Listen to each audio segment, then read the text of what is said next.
dan juga arash Allah Subhanahu Wa Taala. Kemudian kursinya Allah Subhanahu Wa Taala. Bukan bermakna ustaz bermakna Allah duduk. Tidak. Ini kesultanan, authority, kekuasaan Allah Subhanahu Wa Taala. Kemudian dalam sam'iyat kita akan belajar bagaimana Allah Subhanahu Wa Taala menciptakan alam ini. Alam muluk. Alam muluk ni apa yang kita nampak. Kemudian alam malakut, alam yang kita tak nampak.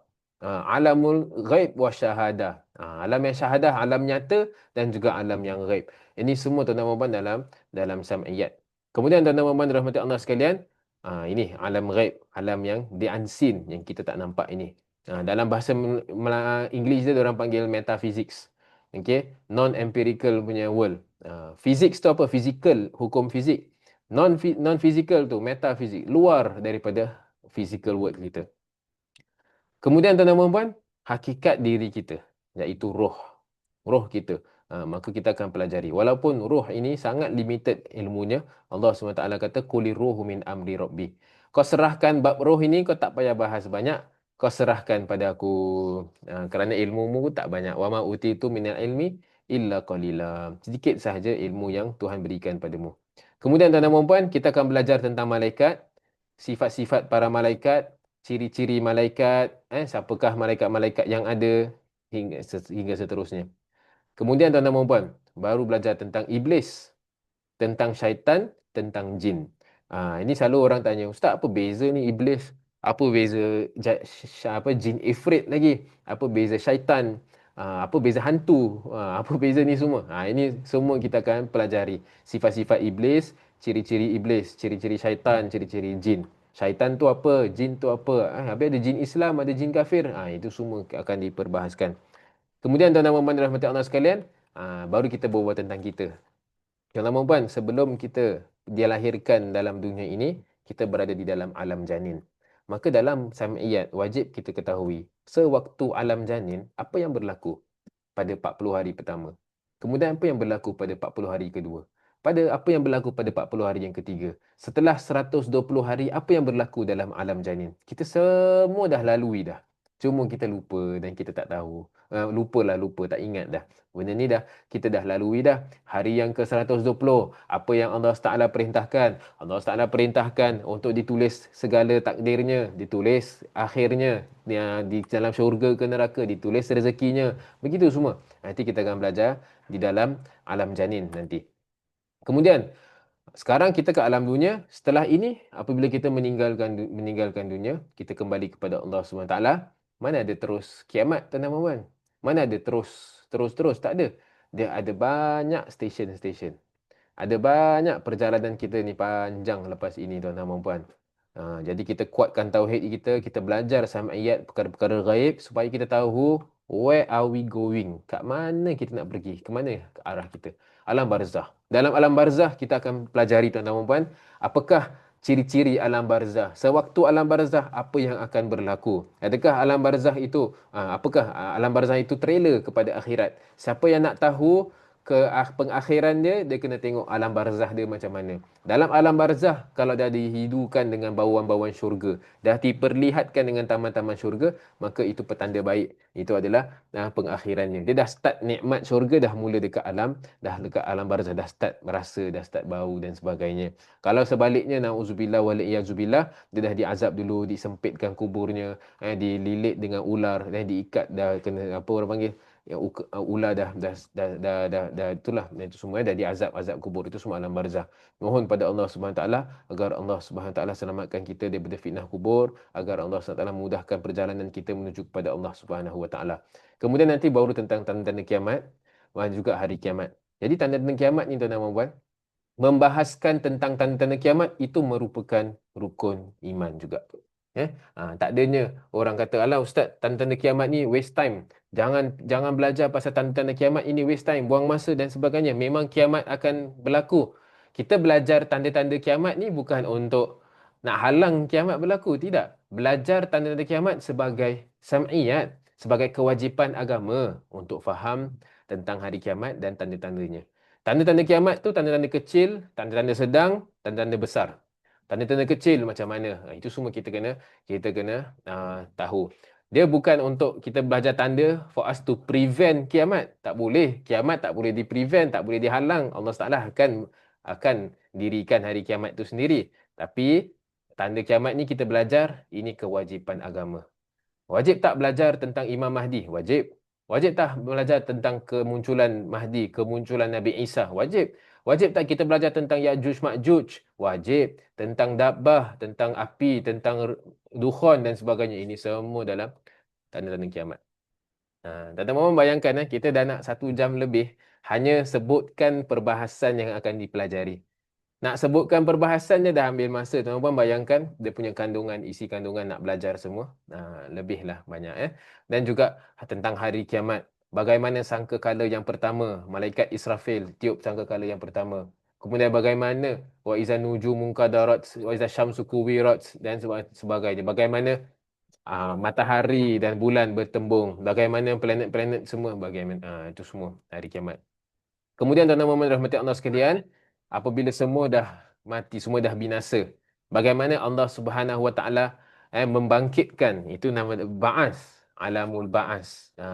Alamul ba'as, okey. Jadi bila alamul ba'as tu, setelah itu alamul mahsyar. Apabila seorang itu dibangkitkan, bagaimana Allah Subhanahu Wa Taala itu mengumpulkan, menghimpunkan dalam sebuah hamparan. Jadi begitu tuan-tuan dan rahmati Allah sekalian, alam mahsyar dan juga alam mansyar. Bagaimana nanti semua orang tuan-tuan dan puan akan dibangkitkan dan semua akan menuju ke sebuah tempat. Di tempat itu adalah Baitul Maqdis. Yang Nabi Sallallahu Alaihi Wasallam sebutkan dalam hadis, Baitul Maqdis arudul mahsyari wal mansyar. Baitul Maqdis itu adalah tempat orang akan berkumpul untuk mulakan perhitungan. Jadi begitu tuan-tuan dan puan yang dirahmati Allah sekalian. Maaf.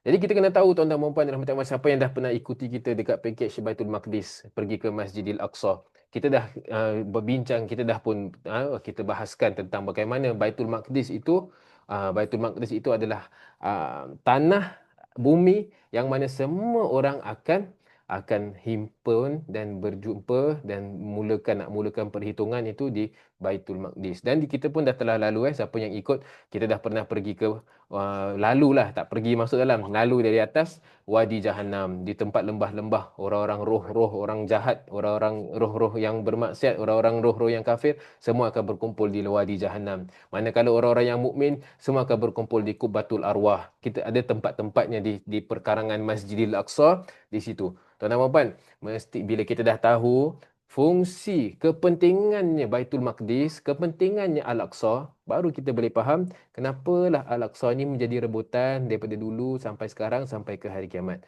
Kita faham bagaimana Rasulullah SAW kata orang-orang yang di Aqsa, di Baitul Maqdis, ke dalam keadaan berjihad fisabilillah, dalam keadaan murabitun. Murabitun itu berkeadaan jihad yang seberterusan. Berterusan dalam keadaan berjuang di sisi Allah Subhanahu Wa Taala hingga ke hari kiamat. Manakan tidak, tempat tu sangat istimewa. Bukan hanya istimewa, tempat tu yang terspesial kerana apa? Akan dihitung hisapnya, dimahsyarkan manusia semuanya di Baitul Maqdis nanti.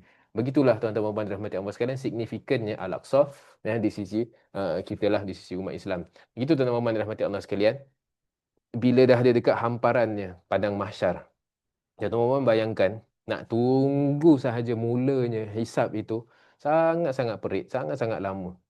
Orang-orang semua dah mula bukan dah mula, dah memang dah tak selesa dah satu. Dan kemudian semuanya perit, menunggu sampaikan ada orang kata, "Ya Allah, kau masukkan aku dalam neraka pun tak apa, ya Allah," kerana menunggu tu lebih menyeksakan. Maka semua mula mencari syafaat para nabi. Untuk apa? Untuk mulakan sahaja perhitungan. Jumpa Nabi Adam alaihi salam, cakap, "Wahai Adam, tolonglah syafaatkan kita." Syafaat tu bantuanlah. Syafaatkan kita, jadi Tuhan mulakan. Sayyid Nabi Adam kata, "Nafsi, nafsi." Pergi ke nabi yang lain ini sampailah ke baginda Rasulullah sallallahu alaihi wasallam. Inilah kita panggil sebagai syafaat uzma. Baginda Rasulullah sallallahu alaihi wasallam pun sujud mohon kepada Allah Subhanahu taala. Allah Taala perintahkan, "Ya Muhammad, irfa' ra'sak, sal tu'ta, isfa' tu syafa'." Wahai Muhammad, bangunlah kamu, naikkanlah kepalamu, angkat kepalamu, minta apa yang kau nak. Minta, syafaatkanlah apa, kau akan diberikan syafaat. Begitulah tuan-tuan dan puan dirahmati Allah sekalian, syafaat uzmah. Bila dah diberikan syafaat tu tuan-tuan dan puan rahmatan, barulah dimulakan perhitungan. Barulah start dibagikan buku catatan amalan. Ini semua kita akan pelajari nanti. Bagaimana nak pastikan kita ni selamat ataupun tidak. Kalau buku catatan tu diberikan, waman utia kitabahu biyaminih. Siapa yang diberikan? Ni tuan-tuan dan puan dah macam kat exam tau tuan-tuan dan puan. Orang dah habis exam. Kan nanti bila dah habis, kan nanti dah habis guru dak mark. Nanti guru nak kasih balik. Bila nak kasih report book tu tuan-tuan dan puan, ini pembahagian buku catatan amalan kita. Faman utiya kitabahu biyaminih fasawfa yuhasabu hisaban yasira. Siapa yang diberikan kitabnya daripada tangan kanannya, maka itu petanda dia akan dihisap dengan ringannya. Waman utiya kitabahu wara'a zahri fasawfa yad'u subura wa yasla sa'ira. Siapa yang, ya Allah, aku belum dapat buku catatan aku ni. Aku belum dapat ni. Sekali dapat dari belakang. Allahu Akbar. Tuan-tuan bayangkan tuan-tuan, kita dekat alam dunia ni penuh dengan kelalaian, penuh dengan kemaksiatan. Kita tak rasa nanti waktu nak dibagikan kembali buku catatan amalan kita, tak ada kerisauan kita langsung. Buku catatannya aku dapat daripada tangan kanan ke, aku dapat dari belakang kita tak ada rasa apa tu. Jadi itu sebab kita belajar ilmu tauhid ni tuan-tuan. Orang yang dah bertauhid, dia akan terlahir dekat amalan seharian dia. Setiap kali terdetik nak buat maksiat, dia akan think, ini kalau maksiat ni aku buat ni akan tercatat dalam buku catatan selama-lamanya. Ini kalau tak taubat lagi, teruk lagi, tak dimaafkan dan sebagainya, akan kekal dalam buku catatan. Fikir 2-3 kali bila buat maksiat. Begitulah tuan-tuan dan puan yang dirahmati Allah sekalian. Kemudian barulah mula alam hisab. Dihitung. Tuan-tuan dan puan, nanti kita akan pelajari bagaimana di alam hisab tu dihisab satu persatu nikmat Allah Subhanahu Wa Taala berikan sejak kita balik. Sejak kita balik, setiap nikmat yang Allah Taala berikan akan dihitung, akan dihisap. Ini duit yang Allah Taala berikan, rezeki berupa duit ni. Duit ni ke mana engkau salurkan? Dari mana engkau dapat duit? Dari mana engkau dapat? Ke mana engkau salurkan? Akan dihitung. $1 pun dihitung. Kalau kita diberi wasiat, diberi pesanan untuk distribute, untuk pegang amanah duit-duit orang ini, tuan-tuan dan puan-puan sekalian, every dollar akan dihisap, dihitung oleh Allah Subhanahu Wa Taala. Tak seram ke tuan-tuan dan puan pegang duit orang? Tak seram ke pegang amanah-amanah orang? Ini semuanya akan dihisap oleh Allah Subhanahu Wa Taala. Dan bila dah dihisap, dah dihitung, bila hitung, timbang. Betul tak? Dah dihitung, okey, ini maksiat, ini taat, ni alam mizan, alam yang seterusnya. Alam yang mana ditimbang amalan-amalan kita, ditimbang dengan sayiat. Sayiat tu kita punya kejahatan. Timbang.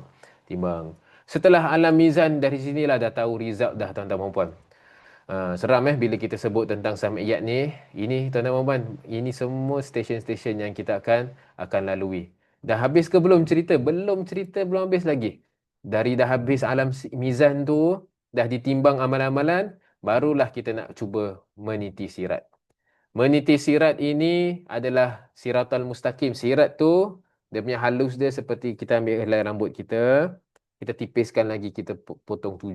Bukan potong gini 7, tak. Gini, haluskan lagi 7. Masya Allah. Dan bawahnya itu adalah neraka jahanam. Terusnya itu adalah syurganya Allah Subhanahu Wa Taala.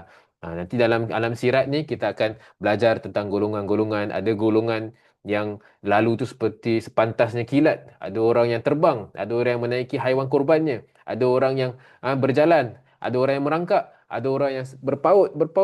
Ada orang yang ditarik oleh syaitan dan iblis jatuh ke dalam lembah jahanam. Begitu tuan-tuan rahmati Allah sekalian.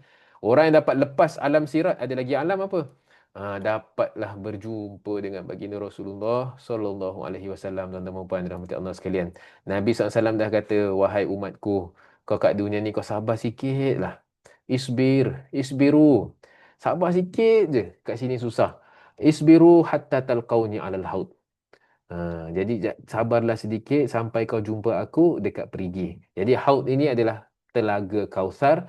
Jumpa the meeting point of umat baginda Rasulullah sallallahu alaihi wasallam. The meeting point after dah custom ni banyak ni.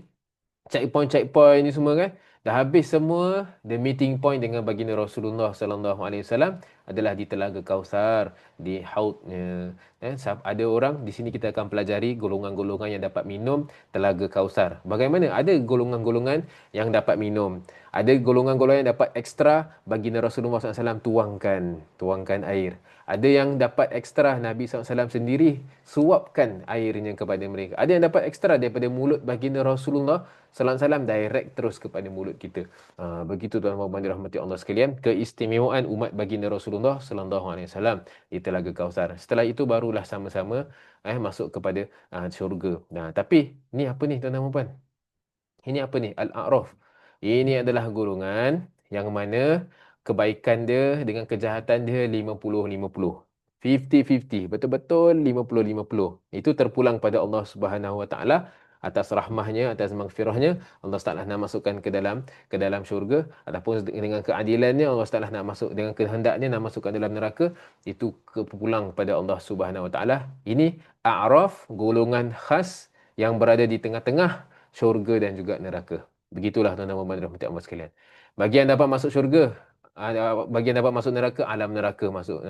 Ya, na'udzubillahi min zalik, nas'alullah subhanahu wa ta'ala an yaqiyana azab jahannam wa azab nar. Ya Allah, ya Tuhan kami, Kau lindungilah kami daripada disiksa dengan siksaan api neraka, ya Allah. Ya Allah, selamatkanlah kami, ya Allah, daripada azabnya api neraka, ya Allah. Amin ya rabbal alamin. Maka dalam alam neraka ni, perbahasan tentang neraka, kita akan pelajari tentang beza-beza neraka yang ada. Ada neraka Jahannam, ada neraka Wail, ada neraka Sa'ir, ada neraka gini. Dan setiap neraka tu khas untuk golongan yang mana. Nanti baru kita akan belajar tentang golongan yang masuk paling bawah sekali alam neraka, yang bawah sekali orang-orang munafik. Innal munafiqina fid darkil asfali minan nar. Asfal minan nar bermakna basement tu. Jadi neraka ni ke bawah. Yang bawah sekali tu tempat untuk orang-orang munafik. Jadi kat sini kita akan belajar tentang api. Dalam neraka ni, dalam perbahasan ni ulama bahaskan tentang api. Api yang panas yang membakar adalah api yang merah. Tapi ada yang lebih panas, iaitu api yang biru. Kemudian ada yang lebih panas, api yang putih. Ada yang lebih panas, api yang hitam. Ada yang lebih panas, api yang tak ada warna dan sebagainya. Kita akan pelajari perincian-perincian sebegitu. Begitulah tuan-tuan dan puan-puan rahmati sekalian. Dalam neraka juga, maksudnya dalam perbahasan tentang neraka, kita akan ketahui bagaimana neraka ni dia ada hembusan nafasnya. Ada juga dia tarik nafas dia. Jadi yang hembusan tu, itu adalah apinya, kan? Dan juga dia punya tarik dia tu kita panggil zamharir. Sejuk yang teramat sangat sampai sejuk yang membakar. Ustaz, mana ada sejuk membakar? Sejuk tu sejuk lah. Tuan-tuan puan, kalau dalam belajar sains pun kita tahu ada sejuk yang membakar. Ini kan pula sejuknya api neraka, sejuk yang membakar. Orang yang hipotermia tu, orang yang pergi orang panggil hiking ke, pergi kat Alaska, pergi tempat-tempat yang sejuk sangat tu, kadang-kadang dah terlalu sejuk tu, sampai dia pakai jaket kan, dia pakai sejuk sangat, sampai sejuk membeku, sampai ada rasa, orang panggil paradoxical apa tak, saya tak ingat nama dia, paradoxical apa dia term dia ingat dia rasa terlalu panas membakar. Jadi kan macam frostbite, ada apalah nama-nama lain tu semualah. Nabi SAW pun dah sebutkan neraka ni ada dua hembusan. Jadi musim panas itu adalah hembusan keluar. Bila musim sejuk yang teramat itu adalah sedutnya api neraka Jahannam. Jadi neraka Jahannam itu Allah Taala keluarkan satu batu dah dicuci 70 kali, cuci, diturunkan kepada dunia. Itulah yang kita nampak sekarang ini. Ini adalah sebahagian. Dia punya musim panas dia itu adalah sebahagian daripada panasnya api neraka. Dia punya sejuk itu adalah sebahagian daripada zamharir. Itu sebab tuan-tuan dan puan, dalam alam syurga, bila masuk ke dalam syurga tuan-tuan dan puan, nas'alullah subhanahu wa taala an yudkhilnal jannah. Ya Allah, ya Tuhan kami, masukkanlah kami ke dalam syurga-Mu ya Allah. Masukkanlah kami ke dalam syurga-Mu ya Allah, dengan baginda Nabi sallallahu alaihi wasallam. Amin ya rabbal alamin. Syurga ni tuan-tuan dan puan, bila masuk je Allah SWT dah sifatkan semua dalam surah Insan. Tuan-tuan dan puan, kita baca suratul Insan, Allah SWT dah sifatkan ciri-ciri syurga macam mana. Masya-Allah. Innal abrara yashrabuna min ka'sin kana mizajuha kafura. Dia akan minum daripada gelas-gelas yang mana dia punya mizajuha, dia punya kacanya daripada kafur, daripada safron dan sebagainya. Ainan yashrabu biha ibadullah yufajjiruna tafjira yufuna binadri wa yakhafuna yawman kana sharruhu mustatira yutimuna ta'ama lahu bihi miskina wa yatima wa asira. Inna ma nuqulu wajhillahi la nuridu minkum jazaa'an wala syukura. Inna nakhafu min rabbina yawman abusan qamtarira fawaqahumullahu Syara dalika al-yawm walaqahum nadratan wa surura. Orang masuk di dalam syurga, walaqahum nadratan wa surura, akan bersinar-sinar muka mereka, akan bersinar-sinar wajah mereka, akan disambut dengan kegembiraan. Kegembiraan. Nadratan wa surura wa jazahum bima sabaru. Allah Taala akan berikan ganjaran daripada apa yang mereka dah sabar. Jannatan wa harira. Kau dah sabar kat dunia, ini aku kasih kau syurga terus. Wa harira. Dekat dunia aku haramkan kau banyak perkara, sutera, emas, untuk lelaki, sutera dan emas. Aku dah haramkan kau haramkan kau ini. Sekarang aku kasih kau semuanya. Jannatan wa harira. Muttaqi'ina fiha 'alal araik. Orang akan mula relax. Muttaqi'in tu sandar. 'Alal araik, araik tu sofa ataupun kerusi. 'Alal araik. La yarawna fiha syamsan wala zamharira. Dalam syurga tak rasa panas. La yarawna fiha syamsan wala zamharira. Tak rasa juga sejuk yang teramat sangat. Begitu. Bermakna dia punya temperature dia tak ada hukum temperature lagi lah. Maksud dia nikmat senikmatnya. Masya Allah, tuan-tuan dan puan sekalian. Itulah akhirnya. Bila kita belajar tauhid, tuan-tuan dan puan, kita tahu dekat dunia ni sementara saja. Wajazahum bima sabaru. Sabar sikit, nanti Tuhan kasih. Sabar sikit, nanti Tuhan kasih yang lebih nanti dekat dalam syurga. Syurga pun tuan-tuan dan puan sekalian, banyak pintu-pintu syurga. Banyak level-level syurga, tuan-tuan dan puan Allah sekalian. Jannatul Firdaus yang paling tinggi. Nabi SAW sebutkan, Iza sa'altumul jannah fas'alul firdausil a'la. Kalau kau nak minta syurga dengan Allah, mintalah syurga Firdaus. Minta syurga Firdaus. Begitu tuan-tuan dan puan Allah sekalian. Dan puncak kenikmatan dalam syurga adalah apa, tuan-tuan dan puan? Puncak kenikmatan dalam syurga, ru'yah. Tak ada apa-apa lagi yang lebih nikmat daripada ru'yah. Ru'yah menatap wajah Allah Subhanahu Wa Taala. Menatap wajah kebesaran Allah Subhanahu Wa Taala, dan dari situ alam abadi, tuan-tuan dan puan. Alam abadi. Maknanya habis. Dah terus. Forever, tuan-tuan dan puan yang dirahmati Allah sekalian. Ini hasil kita belajar tauhid, tuan-tuan dan puan. Kita akan nampak ini semua perkara-perkara gaib yang kita tak tahu. Nabi SAW Nabi SAW dah sebutkan. Ustaz, kenapa kat SG ni tak banyak kelas tauhid? Walaupun jelas penting sangat ilmu ini. Tuan-tuan dan puan dirahmati Allah sekalian, kita berada di akhir zaman yang mana kita mengalami crisis of knowledge. Crisis of knowledge tu krisis keilmuan. Yang mana kita dah tak nampak kepentingan ilmu-ilmu. Itu Nabi SAW kata, Man ahya sunnati inda fasadi umati falahu ajru mi'ati syahid. Nabi SAW kata, barang siapa yang mengingat-ingatkan umatku, tak kala umatku telah rosak, pahala dia sama dengan 100 orang yang mati syahid. Memang kita ada dalam zaman, bukan hanya zaman sekarang, bukan hanya di Singapura, tuan-tuan, secara ke dunia terus, worldwide, kita sedang mengalami krisis keilmuan.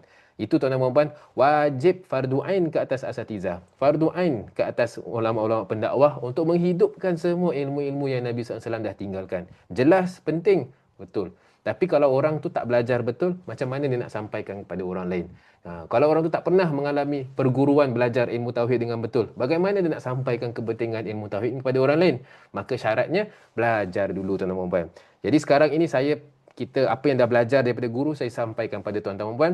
Kewajipan dia akan berwaris kepada tuan-tuan dan puan, mengajarkan kepada kawan-kawan, mengajarkan kepada anak, isteri, family first. Begitu, tuan-tuan dan puan yang dirahmati Allah sekalian. Saya rumuskan semua yang kita belajar dalam ayat ni. Kita rumuskan, kita tengok ni, tuan-tuan dan puan yang dirahmati Allah sekalian. Kita dah mula tau dari alam ruh. Dah masuk juga dekat alam janin. Sekarang ni you are here. Kita tengah dekat alam dunia. Alam ini dar imtihan wa amal. Tempat Allah Taala test kita, tempat kita beramal di sini. Tuan-tuan bayangkan, alam dunia ini, tuan-tuan dan puan, dia punya ukuran dia, kita hidup 1 hingga 63 tahun je lah. Siapa yang hidup lebih kepada 63, itu bonus Allah Taala berikan. Semoga Allah Taala berkati umurnya dalam ketaatan, dalam ibadah kepada Allah Subhanahu Wa Taala. Selebih dari itu, memang takkan ada yang lebih daripada 120 tahun, 150 tahun. Takkan ada. Kalau ada pun, takkan selama-lamanya. Kerana alam dunia memang sementara. Kita akan pergi ke tempat the next one, alam barzakh. Tempat tadi yang kita sebutkan. Kiamat, ba'as. Mahsyar, mansyar. Kemudian syafaat uzma, bagi catatan amalan. Alam hisab, alam mizan, alam sirat. Tuan-tuan, ini perjalanan sangat jauh. Kalau kita rasa dunia ni dah lama, Ustaz, saya dah hidup dah setengah abad dah. Dah 50 tahun dah lebih, dah 70 tahun, dah rasa lama dah. Ustaz, macam mana Ustaz? Ini rasa dunia, umur dunia ni dah rasa lama tuan-tuan dan puan. Mari kita tengok umur akhirat berapa. Selama-lamanya. Selama-lamanya. Saya ulang lagi sekali. Selama-lamanya. Tak ada akhir. Tak ada akhir. Kalau nak sebut, nak kira pun, Allah SWT sebutkan dalam Al-Quran, anggaran kiraan dia, satu hari akhirat di sisi Allah, bersamaan dengan 1,000 tahun kiraan dunia. Satu hari akhirat. Maksud dia tu, satu hari dalam barzah. Tuan-tuan dan puan nak tahu berapa lama dekat barzah tu. Satu hari dekat barzah dah macam 1,000 tahun kiraan dunia. Saya ulangi lagi sekali. Dalam barzah, satu hari je tau. Satu hari dalam barzah dah macam 1,000 tahun kita dekat dunia, tuan-tuan dan puan. Rasa macam berbaloi tak tuan-tuan dan puan, dekat dunia ni kita penuh dengan kelalaian, penuh dengan kemaksiatan.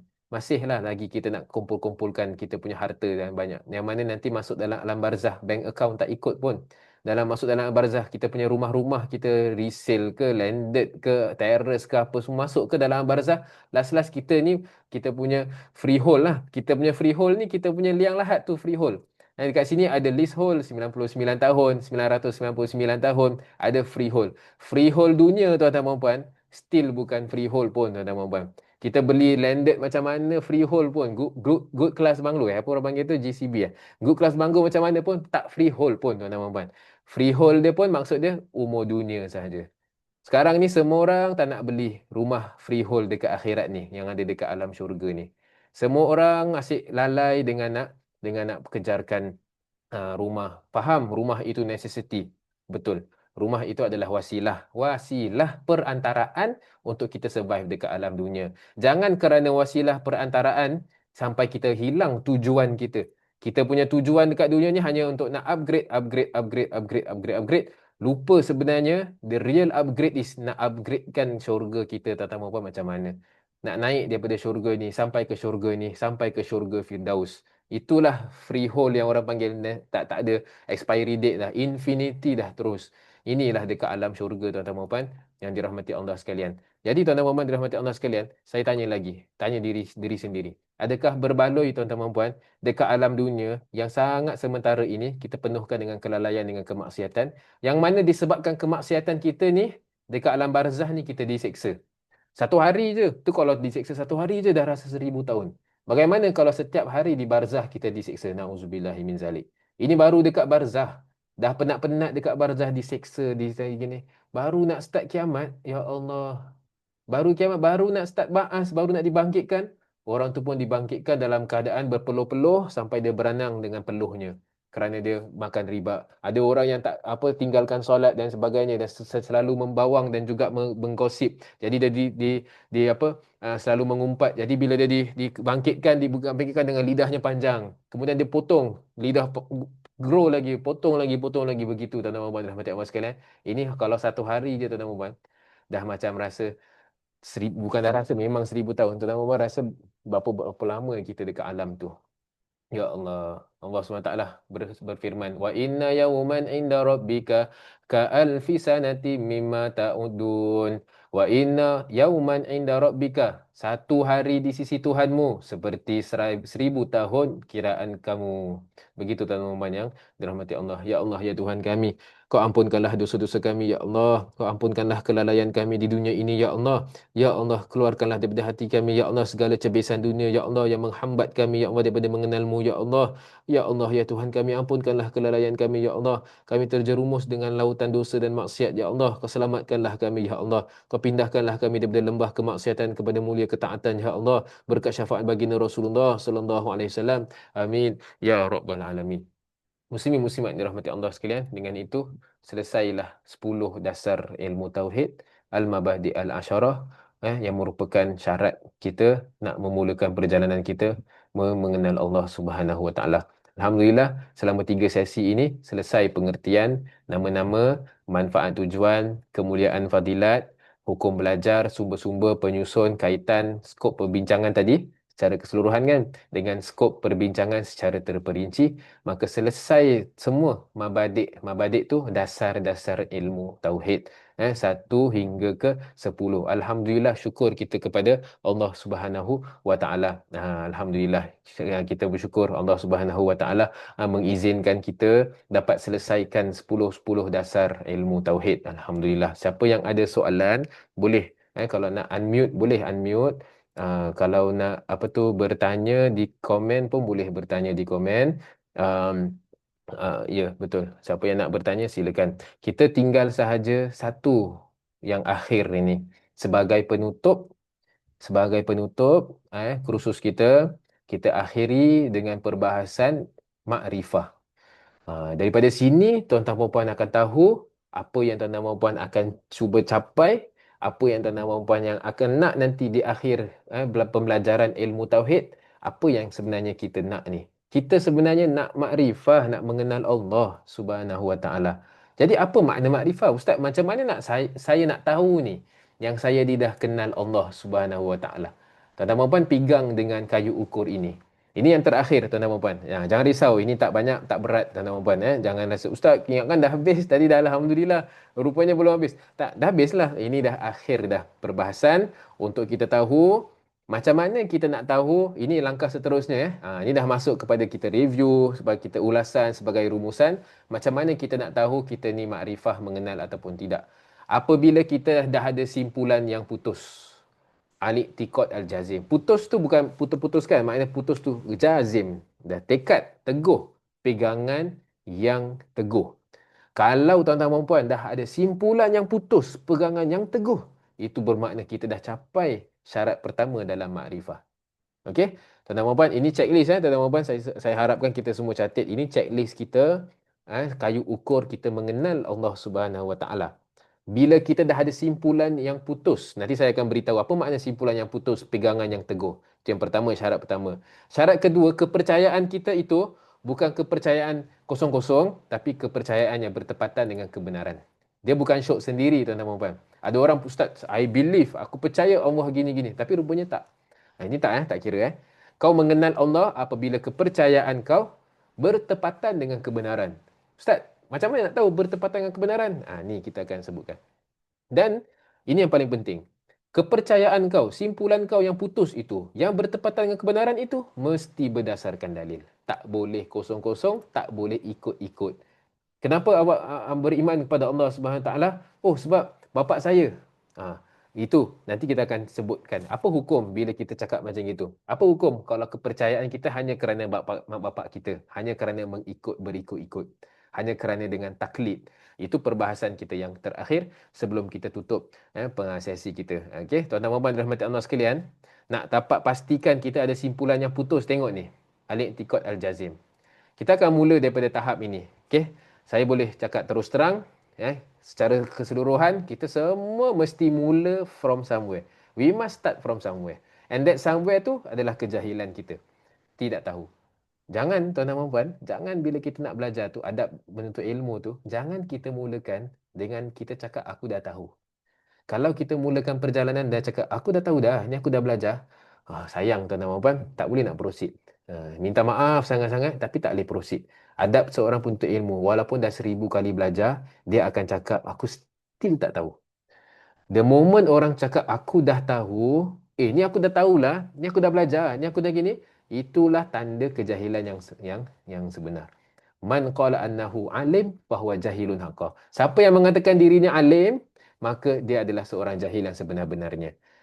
Habis Ustaz macam mana? Memang saya dah pernah belajar. Betul. Jadi cakap, Ustaz, makin saya belajar, makin saya tahu luasnya ilmu. Makin saya tahu banyak perkara yang lagi saya tak tahu. Bermakna ada lagi banyak perkara yang aku tak tahu. Maka iktiraf tentang kejahilan dan ketidaktahuan kita sebelum kita mulakan perjalanan. Perjalanan kita daripada tak tahu nak sampai kepada mengenal. Maka tuan-tuan dan puan dirahmati Allah sekalian, kita akan mula dulu dengan beberapa tahap. Kalau kosong, 0%. Ustaz, saya tak tahu langsung tentang sifat 20. Okey, tak mengapa. Itu kita masih dalam keadaan jahil. Awak mengaku tak yang awak tak tahu? Saya mengaku, Ustaz, saya mengaku yang bab ni saya kurang. Bab ni memang saya tak tahu. Ini bermakna jahil yang basit. Jahil yang ringan. Masya Allah. Jahil ringan ini mudah tuan-tuan dan puan. Hanya perlu belajar. Hanya perlu belajar nanti dah okey. Tapi yang susah kalau orang tu dia jahil. Tapi dia tak sedar dirinya jahil. Dia merasakan dirinya tahu. Oh itu susah sikit tuan-tuan dan puan. Itu susah sikit. Untuk orang jahil yang basit, kita panggil, maaf ya bahasa saya kasar, orang Melayu kita panggil bodoh. Bodoh biasa. Tapi kalau orang jahil yang yang lagi satu jahil ni bukan hanya bodoh tapi bodoh sombong. Maaf sangat sangat kalau katanya kasar, saya cuba nak pakai apa kata-kata yang halus lah. Orang Melayu kita panggil bodoh sombong. Bodoh sombong ini adalah orang yang tak tahu tapi dia rasa dirinya tahu. Ini nama dia jahil murakkab. Ini susah sikit nak mengajar. Jadi terus terang saya sebutkan, orang yang tak tahu tapi dah mengaku dirinya tahu, senang, mudah. Nak mengajar mudah. Kerana dia senang, dia dah mengaku. Tapi orang yang rasa dirinya betul, nanti itu susah. Setiap kali kelas, setiap kali kita nak cakapkan sesuatu, dia akan menyanggah. Dia akan cakap, "Ustaz lain lah, Ustaz. Saya belajar dulu gini." Taklah Ustaz. Ustaz dia ni sesat lah, Ustaz ni salah lah, Ustaz. Banyak menyalah-nyalahkan. Ini jahil murakkab. Imam Ghazali kata untuk jahil murakkab ni kau kena berdebat dulu. Berdebat dulu. Orang basit ni boleh mengajar terus. Okey. Dah. Tuan-tuan puan, kalau kita dah mula belajar. Daripada jahil tu kita naik sikit kepada 1% hingga 50%. Tak kuat lah, tapi at least lah tambah. Ini kita panggil waham. Waham tu maknanya tahu tapi macam kita panggil kabar angin lah, macam kabar angin gitu. Dengar-dengar lah, dengar-dengar. Waham ni tuan-tuan puan, contoh saya kasih example. Tuan-tuan puan belajar through social media. Kita belajar dekat Instagram. Kita tengok, lepas tu kita apa orang panggil, scroll-scroll, belajar sikit. Oh ni dia cakap dia gini, dia gini, gini, gini.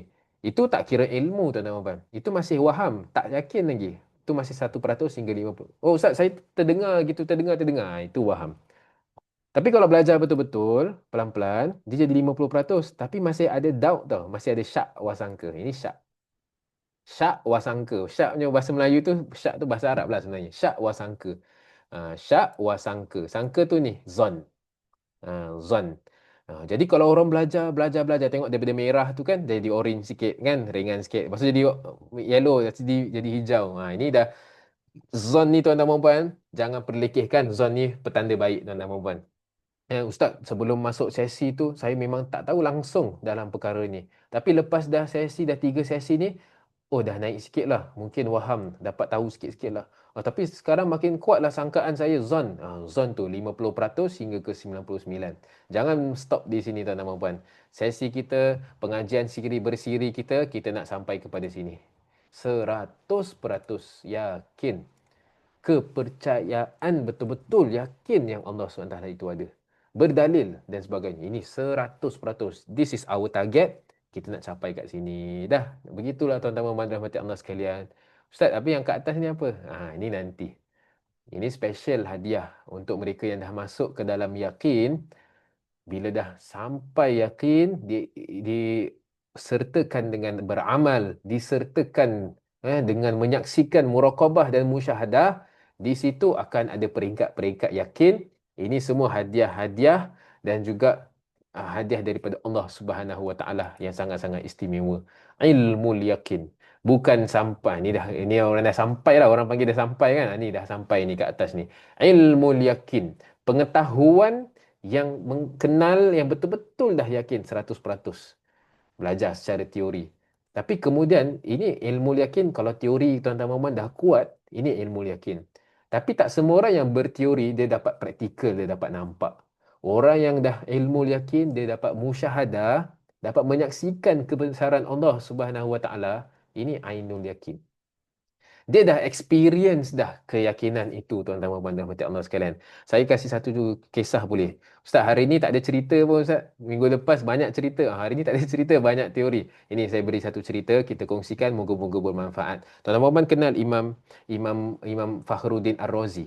Seorang yang dia susun ilmu tauhid ni begitu rapi. Dia susun sampai dapat susun 1001 dalil hujah bahawa Allah itu ada. Ha, saya macam pernah cerita tapi tak apa, kita ulang lagi lah. Waktu tu dia pergi ke Iraq. Waktu kat Iraq tu, orang semua keluar, orang semua sambut Imam Razi ni. Sambut sampai mana? Sampai angkat Imam Razi tu berbahu semua pikul Imam Razi duduk atas kerusi tu, dia mereka pikul. Bila dah sampai tu dekat satu lorong tu, tiba-tiba ada satu nenek tua ni, dia tengah duduk kat tepi. Dia tengah block the way lah, bukanlah block sangat tapi block lah sikit.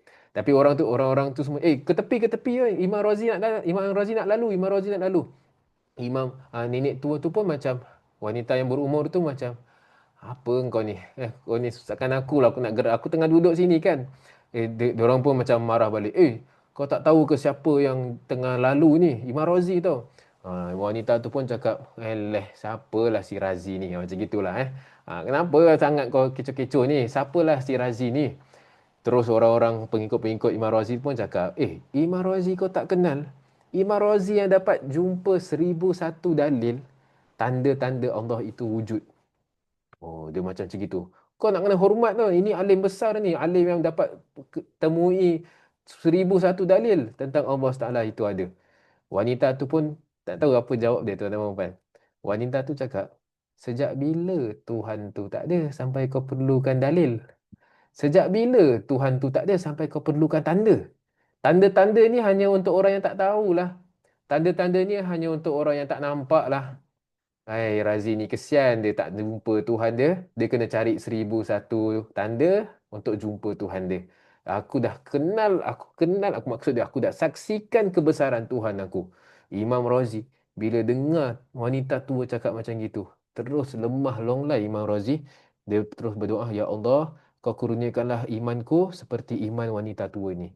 Kerana apa? Ini yang saya sebutkan. Selama ni Imam Razi kata, apa yang aku buat, aku tuliskan dalam kitab-kitab aku, semuanya hanya teori ilmu yakin. Wanita ini, dia dah ainul yakin kerana dah menyaksikan kebesaran Allah Subhanahu Wa Taala.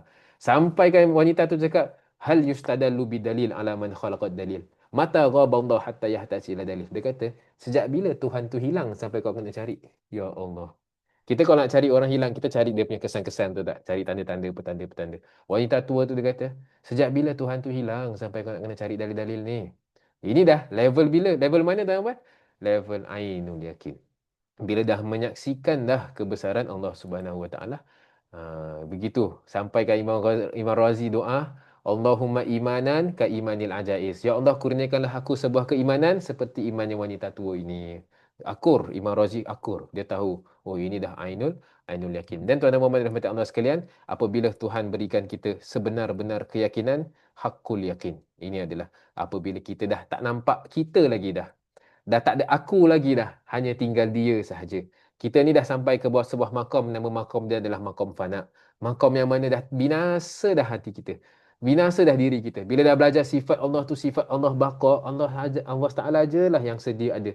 Maka yang lain semua fana. Aku ni fana, aku dah tak ada dah. Tinggalnya Allah saja. Tinggal Allah, dah tak nampak diri dah. Dah tak nak rasa, nak riak, ujub, penyakit-penyakit hati semua dah tak ada. Sebab diri pun dah hilang, dah tak ada. Ini tuan-tuan dan puan, kita takkan boleh sampai di hakul yakin melainkan dengan ainul yakin. Takkan sampai melainkan dengan ilmu yakin. Takkan sampai melainkan dengan belajar dulu. Jangan skip tuan-tuan dan puan, terus pergi ke hakul yakin, jangan. Itulah antara banyak penyelewengan, kesesatan yang berlaku apabila tak kuatkan dulu. Tak kuatkan dulu, terus nak skip pergi hakul yakin. Mana boleh. Kita ni, kita one by one. Tuan-tuan dan puan dirahmati Allah sekalian, inilah petanda kita dah mengenal Allah Taala apabila ada simpulan yang putus. Simpulan yang putus ini, kalau bertepatan dengan kebenaran, ini ikut apa yang Nabi SAW ajarkan, apa yang sahabat ajarkan, iaitu Ahlus Sunnati wal Jamaah. Kalau kita percaya, macam mana kuat pun tuan-tuan dan puan percaya, tapi kalau tak berketepatan dengan Ahlus Sunnah wal Jamaah, tak kira lagi ma'rifatullah. Belum kira mengenal Allah. Kesian kalau kita belajar, tapi rupanya tak berketepatan dengan kebenaran. Sebab apa? Sebab salah guru. Macam mana Ustaz nak sampai martabat nenek tua tu? Ustaz, Masya Allah. Kita doa, Ya Allah, kau kurniakanlah kami mutiara-mutiara ma'rifatmu, Ya Allah. Ada orang mengenal Allah, ada dua cara. Dengan cara belajar, ini kita panggil ilmu tahsil, ilmu yang kita belajar secara manual. Bermakna kita belajar sampailah menemui makrifatullah. Ada orang-orang yang Allah pilih, kita panggil itu ilmu laduni. Ilmu laduni, ilmu yang hadiah Allah berikan. Direct dia terus dapat kenal Allah Subhanahu wa taala. Maka begitu tuan-tuan dan rahmati Allah sekalian, kunci dapat ilmu laduni adalah bertakwa. Wattaqullah wa yu'allimukumullah. Kalau kita bertakwa, Allah Taala akan berikan ilmu itu. Tapi by default kita semua kena belajar. Jadi macam mana nak sampai martabat nenek tu, kita kena belajar. Kena belajar. Bagi tuan-tuan yang dirahmati Allah sekalian, belajar yang mengikut ahlu sunnati wal jamaah. Belajar kalau salah guru, tuan-tuan dan puan, kesian. Bertahun-tahun kita belajar, habis silap guru, kepercayaan kita pun menyeleweng semua. Kita rasa kita betul, tapi sebenarnya tak bertepatan dengan kebenaran. Kita akan rasa makin belajar tauhid, makin nak kafir-kafirkan orang. Makin belajar tauhid, makin tambah berpenyakit hati dan sebagainya. Itu semua petanda-petanda kita semua belum lagi bertepatan dengan kebenaran.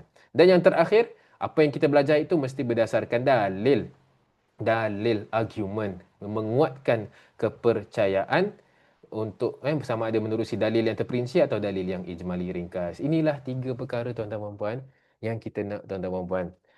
Siapa yang belajar tapi belajar bertepatan dengan kebenaran tapi tak tahu dalil. Ini terakhir perbahasan kita terakhir. Waktu kita pun dah nak habis. Berdasarkan dalil, nasy'an dalil. Bermakna orang-orang yang taklid mengikut tanpa mengetahui dalil. Apa makna muqallid? Orang yang ikut saja. Kepercayaan yang teguh tapi tanpa mengetahui dalil. Hanya ikut-ikutan saja. Tengok member cakap gini, okeylah, sifat dia flow, okey sifat dia flow. Mak bapak cakap okey kau kena beriman, okey ikut je. Tuan-tuan Muhammad rahmati Allah sekalian, saya harap kita semua catatkan. Siapa yang boleh bantu catatkan dalam komen, silakan bantu. Terima kasih. Ustaz, Abu Ustaz pula. Tuan-tuan Muhammad rahmati Allah sekalian. Taklid dalam fikih dibolehkan. Okey, kita catat Ini kaedahnya. Taklid dalam fikih dibolehkan. Bermakna dalam amalan seharian, saya nak solat, nak zakat, nak puasa, boleh ikut taklid, ikut mazhab. Taklid tu ikut. Walaupun tuan-tuan Muhammad tak tahu dalil kewajipan solat, tak tahu dalil tentang zakat nak kena bayar berapa, korban dan sebagainya. Taklid je ikut Imam Syafi'i. Ikut taklid dalam fikih dibolehkan, tak ada masalah. Kerana itu amalan zahir. Okey, saya ulangi lagi sekali. Taklid dalam fikih dibolehkan. Namun taklid dalam kepercayaan tidak boleh. Tidak dibolehkan. Taklid dalam kepercayaan, dalam akidah. Dalam kepercayaan tak boleh ikut-ikutan. Mesti tahu dengan dalil. Okey? Saya ulangi lagi sekali. Taklid dalam fikih, amal zahir seharian dibolehkan. Boleh ikut mazhab Syafi'i, ikut mazhab Ahmadi dan sebagainya. Ikut. Tanpa tahu dalil pun tak apa. Taklid dalam kepercayaan itu dilarang. Kita mesti tahu dalil. Maknanya berdasarkan ahlu sunnati wal jamaah yang dibawakan oleh Imam Abu Hasan al-Ash'ari, kita kena tahu dalil-dalil yang disebutkan. Sampaikan ahlu sunnati wal jamaah pendapat jumhur, majoriti para ulama, pendapat yang sahih adalah selagi ia boleh belajar. Yes, taklid. Taklid dalam fikih. Terima kasih. Bagus. Terima kasih semua atas catatannya. Dalam fikih dibolehkan, tapi dalam kepercayaan itu dilarang. Kerana kita mesti tahu dalil. Syukran. Terima kasih banyak-banyak. Para ulama mengatakan selagi ia boleh belajar, dia wajib tahu dalil. Kalau dia boleh belajar, saya tanya, boleh belajar tak? Boleh. Tapi tak belajar. Maka hukumnya kafir ke? Jangan terus cakap, ya Allah. Jangan. Hukumnya masih beriman, tapi berdosa sebab tak belajar. Masih beriman, tapi asi. Beriman, tapi ini kira maksiat. Beriman, tapi berdosa kerana tidak belajar. Syaratnya apa? Boleh belajar tak? Ustaz, apa maksud boleh belajar? Ada guru tak? Ada guru. Okey, maknanya boleh. Ada akses tak dekat knowledge, dekat ulama? Boleh. Kita tak ada alasan di sini, di Singapura, kita ada ramai asatizah yang boleh mengajarkan. Dan kalau tak ada guru, maka wajib untuk kita bermusafir, kita merantau untuk cari guru. Tapi sekarang ni ada guru. Asatizah-asatizah semua ada. Maka kita ada kewajipan untuk kita belajar, maka tak boleh taklid. Maksud taklid tu, kita mesti tahu dalil. Muslimin muslimat dirahmati Allah sekalian, bila saya cakap kena tahu dalil, Ustaz, maknanya nak kena khatam baru jilid-jilid ke? Maksudnya, mengenal Allah dengan sebenar-benar. Ini rumusan ma'rifatullah. Mengenal Allah sebenar-benar kenal, bertepatan dengan kebenaran beserta dalil dan hujah. Dalil dengan hujah ni kita panggil barahin. barahin. Dan kita ni tak diwajibkan untuk tahu semua dalil-dalil. Ini. Oh, Ustaz ni kasih good news.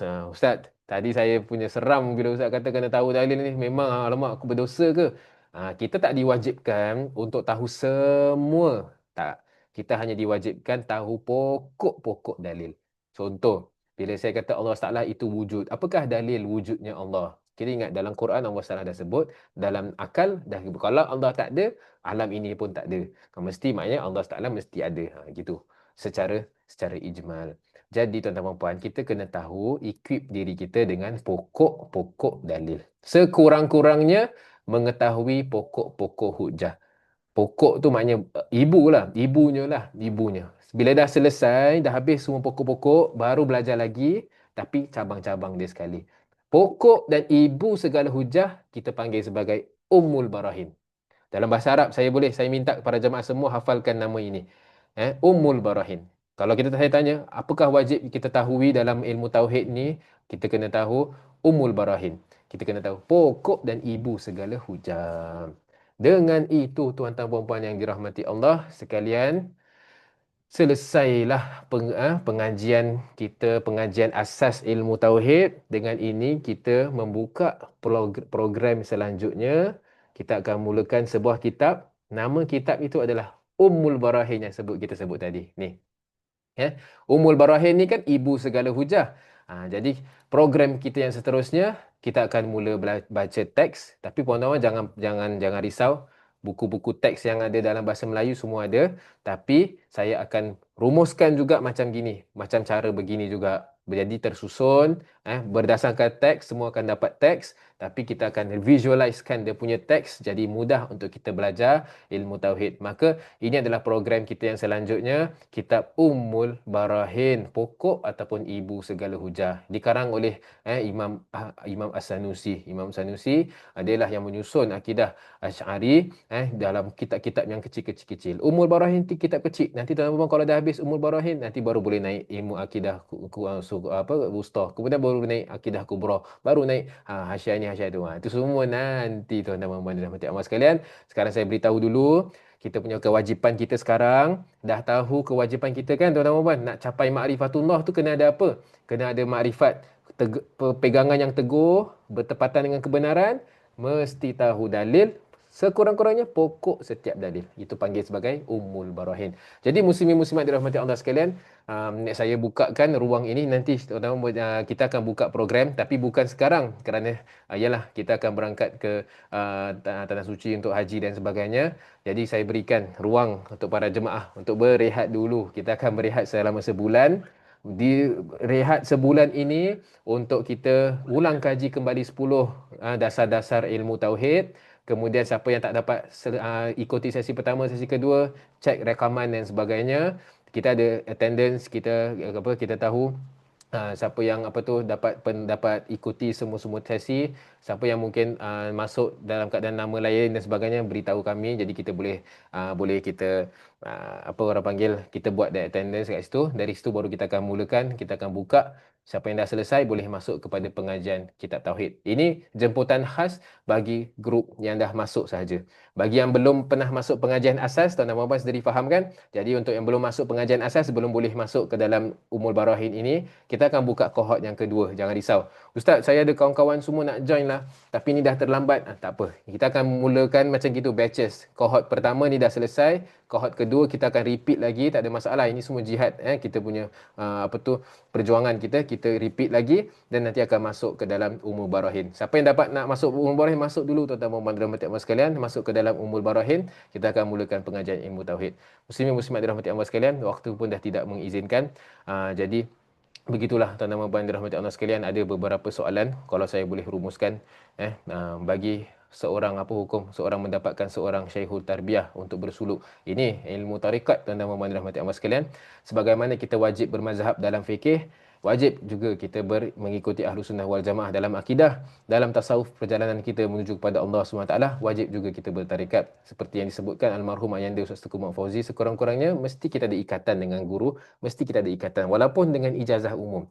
Sekarang nak cari syaikh tarbiyah yang boleh tarbiyah kita seperti macam dulu memang agak, kan kita tahu agak susah dan sebagainya. Sekurang-kurangnya ada ijazah amalan wirid seharian untuk kita bersalik, untuk kita menempuh jalan menuju Allah Taala sekurang-kurangnya.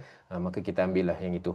Muslimin muslimat dirahmati Allah sekalian. Soalan yang kedua, apakah nenek itu sekiranya nenek itu sudah pun mencapai ainul yakin, adakah bermakna nenek berkelayakan untuk mengajar orang lain? Tidak semestinya.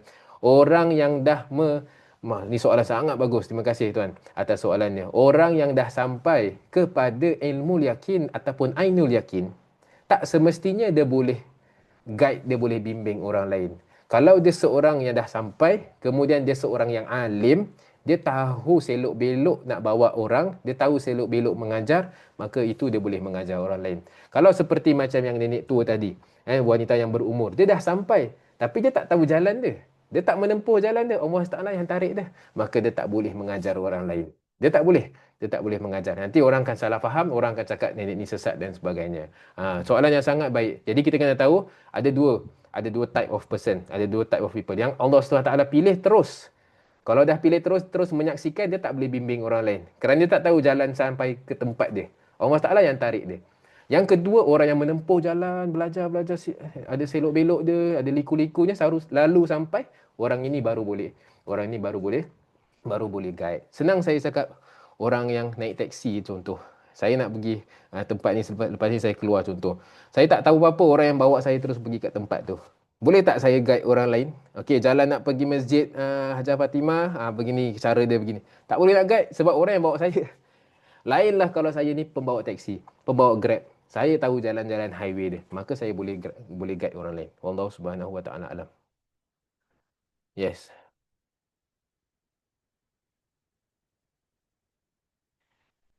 Ahlu sunnah wal jamaah, Allah Subhanahu wa taala menciptakan segala sesuatu. Adakah untuk maslahat ataupun tidak maslahat, ini terpulang pada Allah Taala. Kita ahlu sunnah wal jamaah, kita tidak kata wajib. Jadi sebagai ahlu sunnah wal jamaah, adakah perlu berhusnuzon setiap takdir adalah terbaik untuk kita? Tapi tidaklah wajib bagi Allah menciptakan segala sesuatu. Ya, saya faham soalan dia. Maksud di sini kita sebagai ahlu sunnah wal jamaah, apa-apa sahaja yang Allah Taala lakukan, semuanya tak perlu untuk kita tanya reason behind it. La yus'al amma yaf'al. Itu kita punya pegangan Ahlus Sunnah. Setiap apa yang Allah Taala lakukan tak perlu untuk kita tanya the reason behind it. Yes, of course perlu kita husnuzan, mesti ada hikmah di sebalik ni. Mesti ada hikmah dan sebagainya. Tapi kita tak mewajibkan mesti ada hikmah, faham tak? Mungkin ada hikmah di sebelah ni. Kalau tak pun ini Allah Taala. Sampai macam gitu. Sampai Rabi'atul Adawiyah kata, "Ya Allah, kalau kau masukkan aku ke dalam neraka, aku pun tak kisah. Kerana apa? Aku hamba kau Tuhan. Kalau itu yang buat kau redha, maka aku terima sebagai aku hamba." Ya Allah, sampai macam gitu tuan-tuan dan puan Allah sekalian, imannya Rabi'atul Adawiyah. Kita ni beramal bukan nak dapat syurga nanti. Kita ni beramal Allah suruh. Allah suruh. Kalau dapat syurga ke tak dapat, itu terpulang pada Allah SWT. Itu adalah penghambaan yang sebenar. Apabila kita tahu, aku ni tak berbisnes dengan Allah. Aku beramal kerana Allah suruh. Fa'innahum ibaduk. Fa'innana ibaduka. Kita ni adalah hamba-hamba Allah Subhanahu wa taala. Wallahu subhanahu wa ta'ala. Sampel kitab Umul Barahin. Okey, saya akan sebutkan. Ada terjemahan-terjemahan dia banyak dalam bahasa Melayu.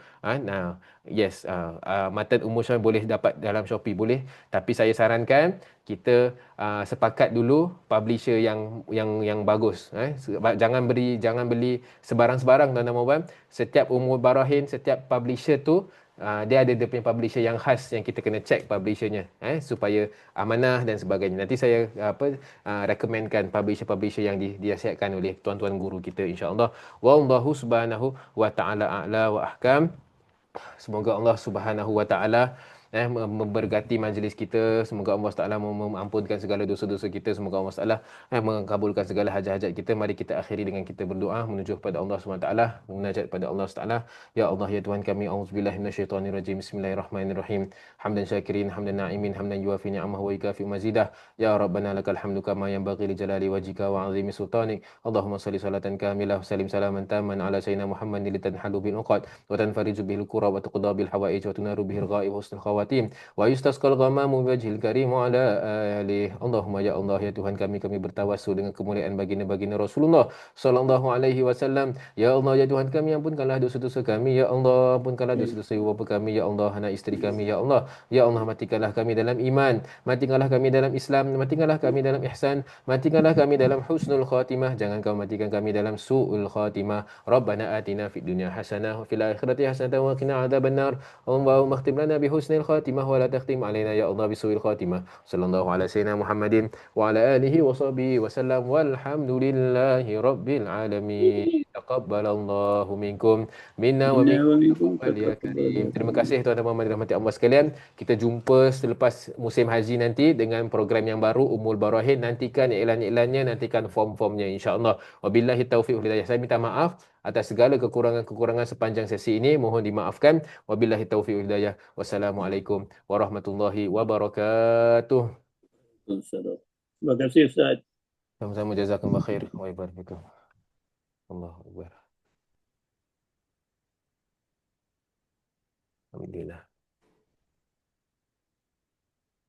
Okey, saya minta diri dahulu. Kita akan tutup ruangan Zoom. Wabillahi taufiq wal hidayah. Wassalamualaikum warahmatullahi wabarakatuh. Selamat jalan pergi haji Ustaz. Amin amin. Jazakumullah khair. Amin.